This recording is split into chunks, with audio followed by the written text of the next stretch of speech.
ఆంధ్రప్రదేశ్ ముఖ్యమంత్రి నారా చంద్రబాబు నాయుడు గారు పోలవరానికి సంబంధించి ఒక సమీక్ష జరిపారు. అక్కడ పోలవరం ఎప్పుడు కంప్లీట్ చేయాలి, ఎంత త్వరితగతిన దాన్ని ముందుకు తీసుకెళ్ళాలి, ఈ పర్టికులర్ విషయాలన్నీ కూడా సమావేశంలో ఆ సమీక్షలో డిస్కస్ చేశారు. అయితే ఈ వీడియో చేయడానికి ముఖ్య కారణం పోలవరం నిర్వాసితులు ఎవరైతే ఉంటారో, అంటే భూములు కోల్పోతున్నవారు, కోల్పోయినవారు, పోలవరం కంప్లీట్ అయితే ముంపుకి గురయ్యేవారు, వీళ్ళందరూ కూడా నిర్వాసితులు. వీళ్ళకి సంబంధించిన కార్యాచరణ గురించి అసలు డిస్కషనే జరగలేదు అని తెలిసింది. ఒకవేళ జరిగిందని మీకు ఏమైనా తెలిస్తే కామెంట్ సెక్షన్లో ఎవరైనా పెట్టచ్చు. దీని గురించి వీడియో ఎందుకు చేయాల్సి వస్తుంది అంటే, ఇది ఒకటి కాదు, రెండు కాదు, దాదాపు 25,000 కుటుంబాలకు సంబంధించిన విషయం. 25,000 కుటుంబాలు. ఎందుకు మాట్లాడాల్సి వస్తుంది అంటే, చంద్రబాబు నాయుడు గారి సమీక్షలో ఈ పోలవరం అనేది కంప్లీట్గా 2026 కల్లా, 2026 అక్టోబర్ కల్లా, దాదాపు almost, correct me if I'm wrong, 2026 October కల్లా కంప్లీట్ చేయాలి అని చెప్పారంట. Which is a good thing, చాలా మంచి విషయం.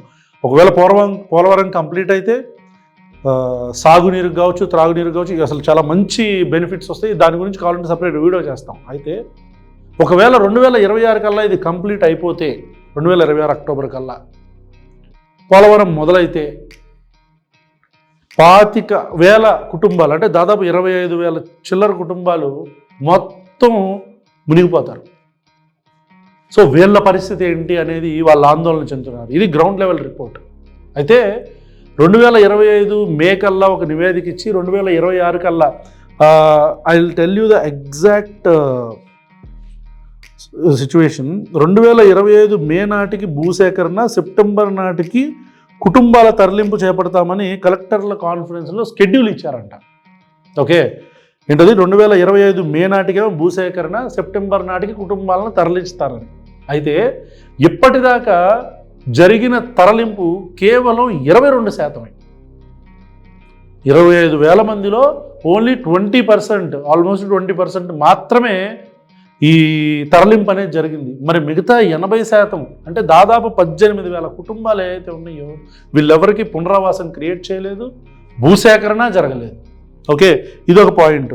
దీన్ని ప్రభుత్వం ఖచ్చితంగా కొంచెం సమీక్షించాలి. చంద్రబాబు నాయుడు గారికి, నారా లోకేష్ గారికి, లేదా ఉప ముఖ్యమంత్రి పవన్ కళ్యాణ్ గారికి ఇదే మా రిక్వెస్ట్. దయచేసి ఈ పునరావాసం గురించి, ఈ పోలవరం నిర్వాసితుల గురించి ఒకసారి మీరు ఆలోచించాలి.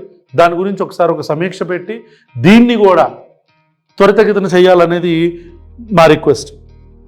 ఇక ప్రాజెక్టు 2020 నాటికల్లా పూర్తి చేస్తామని ప్రకటించారంట. అయితే అప్పటికన్నా పునరావాసం పూర్తయిద్దో లేదో అనేది క్వశ్చనే.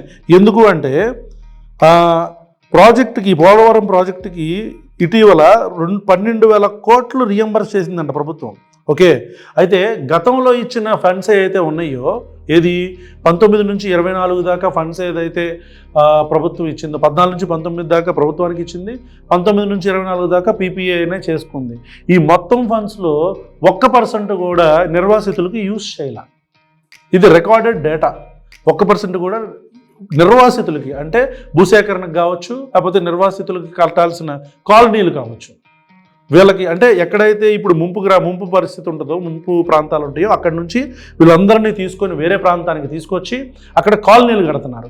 కట్టి ఆ కాలనీల్లో వీళ్ళందరికీ పునరావాసం కల్పిస్తారు. ఓకే, సో వీళ్ళకి కల్పించే ఈ పునరావాసం ఏదైతే ఉంటుందో, దీంట్లో కేవలం 20%, అంటే దాదాపు 22% మాత్రమే అయింది. మిగతా 78-80% అవ్వలేదు. దీని గురించి కూడా ప్రభుత్వం ఒకసారి ఆలోచించాలి. ఓకే, అయితే భూసేకరణకు సంబంధించి అల్లూరు సీతారామరాజు జిల్లాలోనేమో 16,000 ఎకరాలు, ఏలూరు జిల్లాలో 176 ఎకరాలు, మొత్తం 16,440 ఎకరాలు సేకరించాల్సింది. ఏది? ఈ పునరావాసానికి సంబంధించి. అర్థమైందా? పునరావాసానికి సంబంధించి. అయితే 5 నెలల కాలంలో ఈ మొత్తాన్ని సేకరిస్తామని ప్రభుత్వం చెప్తుంది. వాస్తవంగా ఏలూరు జిల్లాలో జరిగిన భూసేకరణలో అన్యాయంపై అక్కడ రైతులు కోర్టులో కేసులు కూడా వేశారంట. ఈ భూసేకరణలో మళ్ళీ అన్యాయాలు జరిగితే రైతులు కోర్టులో కేసు వేశారంట. ఓకే, సో ఈ విచారణ దశలో ఉన్నప్పుడు ఈ 5 నెలల్లో వాటిని పూర్తి చేస్తామని చెప్తున్నారంట. సమీక్షల్లో చెప్తున్నారంట. ఇది ఎలా కంప్లీట్ చేస్తారనేది అక్కడున్న నిర్వాసితుల క్వశ్చన్. ఇది మాకు గ్రౌండ్ లెవెల్లో వచ్చిన రిపోర్ట్. సో ప్రభుత్వం ఖచ్చితంగా దయచేసి వీళ్ళ గురించి అంటే మొత్తం కుటుంబాల గురించి చూస్తే నెంబర్స్ క్లియర్గా మాట్లాడుకుంటే అల్లూరు సీతారామరాజు జిల్లాలో 17,734 కుటుంబాలు, ఏలూరు జిల్లాలో 7,500 కుటుంబాలు, మొత్తం 25,260 కుటుంబాలని వేరే ప్రాంతానికి తరలించాలి. ఓకే, అయితే 23 ఏప్రిల్ నుండి 24 సెప్టెంబర్ వరకు 1.5 ఇయర్లో ఓన్లీ 1,100 కుటుంబాలను మాత్రమే తరలించినట్టు డాక్యుమెంటెడ్గా డేటా ఉంది. 25,000 కుటుంబాల్లో 11,000 కుటుంబాలను మాత్రమే తరలించారు. అర్థమైందా? సో ఈ మొత్తంగా 172 నిర్వాసిత ప్రాంతాలను తరలించాల్సింది ఉండగా ఓన్లీ 38 ప్రాంతాలు, అంటే ఇప్పుడు మొత్తం పోలవరం అంటే ఒక చిన్న ఏరియా కాదు, మొత్తం పెద్ద ప్రాంతం. దాంట్లో 172 ప్రాంతాల్లో ఉండే ప్రజలకు పునరావాసం కల్పించి వాళ్ళందరినీ తీసుకెళ్ళి వేరే కాలనీలో పెట్టాల్సిందిగా ఓన్లీ 30 ప్రాంతాల్లో మాత్రమే ప్రజలను తరలించారు. సో మిగతా దాదాపు 140 ప్రాంతాల్లో ఉండే ప్రజల్ని ఇంకా తరలించాల్సి ఉంది. మరి వాళ్ళ పరిస్థితి ఏంటి? 2026 కల్లా ఒకవేళ ప్రాజెక్ట్ కంప్లీట్ అయితే పాపం వాళ్ళ పరిస్థితి ఏంటి? ఇది కూడా ఒకసారి ప్రభుత్వం ఆలోచించాలి. This is a request from R&2. మా సైడ్ నుంచి కూడా ఇది ఒక రిక్వెస్ట్. అయితే దాదాపు ఇంకా 95 కాలనీలు కట్టించాల్సి ఉందంట. అయితే ఈ ఎవరైతే ఇప్పుడు నేను ఇందాక చెప్పిన గ్రామాలు, ఈ ప్రాంతాలు ఎవరైతేనో వీళ్ళందరినీ తరలించడానికి కాలనీలు కడతారని చెప్పాను కదా, 121 కాలనీలు నిర్మించాల్సి ఉంది, 121 కాలనీస్. అయితే వీటిల్లో ఇప్పటిదాకా ఓన్లీ 26 కట్టారంట. దాదాపు 95 నుంచి 100 కాలనీలు ఇంకా కట్టాల్సి ఉంది. మరి ఈ కాలనీలు కూడా త్వరగా ప్రభుత్వం కట్టించాలని కేంద్ర ప్రభుత్వం దగ్గర నుంచి నిధులు తీసుకొని, యాక్చువల్గా దీనిలో ఒక చిన్న లిటిగేషన్ ఏంటంటే, ఈ ప్రభుత్వం ఏదైతే 2014 నుంచి 19 దాకా చంద్రబాబు నాయుడు గారి ప్రభుత్వం ఏదైతే ఉందో, అప్పుడు తెలుగుదేశం పార్టీ ప్రభుత్వం నడిపినప్పుడు అప్పుడు చంద్రబాబు నాయుడు గారు మేమే ఈ ప్రాజెక్టుని నడుపుతామని చెప్పారు. సో కేంద్ర ప్రభుత్వం నుంచి ఫండ్స్ తీసుకొని యాజ్ ఇట్ ఈజ్గా పోలవరం కట్టడం కావచ్చు, నిర్వాసితులకు ఇవ్వటం కావచ్చు, లేకపోతే నిర్వాసితులకు సంబంధించిన కాలనీలు కట్టడం కావచ్చు, భూసేకరణ కావచ్చు, ఇవన్నీ చేయాలి. వాటిల్లో ఆ ప్రభుత్వం ఎప్పుడు చేయలే. చంద్రబాబు నాయుడు గారు 2014 నుంచి 19 దాకా ఉన్నప్పుడు, 19 నుంచి 24 దాకా ఉన్న జగన్మోహన్ రెడ్డి గారి ప్రభుత్వం కూడా ఏమీ చేయలే. ఏమీ చేయకపోగా కేవలం ఆ లాస్ట్ 1 ఇయర్లో ఆ 1,100 కుటుంబాలకు మాత్రమే ఆ ప్రాపర్ తరలింపు అనేది జరిగింది. మిగతా కుటుంబాలను ఎవరిని కూడా వీళ్ళు టచ్ చేయలేదు.